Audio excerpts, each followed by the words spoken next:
اسلام آباد میں all Pakistan wheelchair cricket tournament کا انعقاد کیا گیا۔ ایونٹ میں ملک بھر سے ٹیموں نے حصہ لیا۔ تقریب کی مہمان خصوصی وزیر مملکت برائے اطلاعات و نشریات مریم اورنگزیب تھیں۔ Pakistan wheelchair cricket tournament کی افتتاحی تقریب سے خطاب کرتے ہوئے مریم اورنگزیب نے کہا کہ جس طرح سول سوسائٹی اور کارپوریٹ سیکٹر نے آواز اٹھائی قابل تحسین ہے، لیکن یہ ذمہ داری حکومت کی تھی۔ پارلیمنٹ میں معذوروں کے حقوق کے حوالے سے قرارداد پیش کی ہے اور میں یہ یقین دلاتی ہوں کہ پنجاب اسپورٹس بورڈ کی نئی عمارت میں معذوروں کے لیے تمام سہولیات موجود ہوں گی۔ تقریب سے خطاب کرتے ہوئے مریم اورنگزیب کا کہنا تھا، پورے پاکستان سے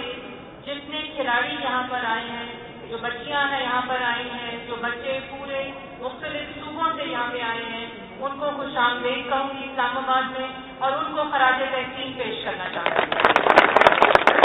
پارلیمنٹ میں معذوروں کے حقوق کے حوالے سے قرارداد پیش کرنے کے حوالے سے گفتگو کرتے ہوئے مریم اورنگزیب نے کہا، یہ ضرور کہوں گی کہ اس سے زیادہ امپورٹنٹ کام میرے لیے کوئی نہیں تھا کہ میں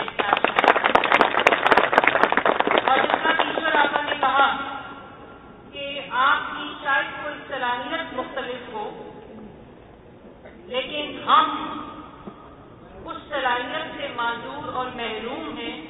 جس سے ہم آپ کے بارے میں سوچتے ہیں۔ اور میں یہ بھی ساتھ ساتھ کہوں گی کہ پارلیمنٹ میں ایشور آپا، میری والدہ طاہرہ اورنگزیب صاحبہ، انہوں نے آپ کے لیے جو لیجسلیشن اور قانون کی یہاں بات ہوئی، قانون سازی کی، اس میں ایکسیس جس کا ذکر ابھی شفیق الرحمان صاحب کر رہے تھے، میں یہ بھی کہوں گی کہ میں خود ذمہ داری لیتی ہوں کہ پنجاب اسپورٹس بورڈ کی جو رینوویشن ہو رہی ہے اس میں نہ صرف واش روم بلکہ ہر وہ فیسلٹی جو پیپل ود ڈسیبلٹی کو ایڈریس کرتی ہو وہ موجود ہو۔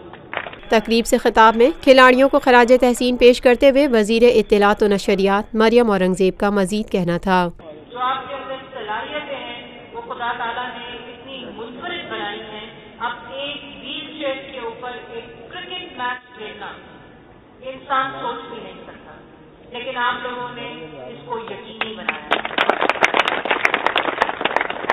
اور جن لوگوں کے گھروں میں جو روز ڈسیبلٹی ڈے مناتے ہیں، میں سمجھتی ہوں ان کا بھی ایز اے سوسائٹی حکومت کا جو فرض ہے ظاہر ہے اس کو تو یقینی بنانا ضروری ہے، لیکن ایز اے قوم، عوام،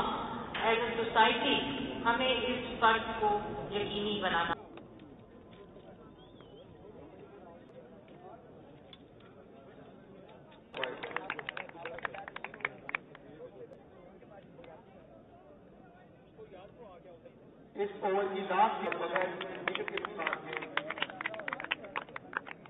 یہ ہے خبر کا جہاں اور آپ دیکھ رہے ہیں TNN TV۔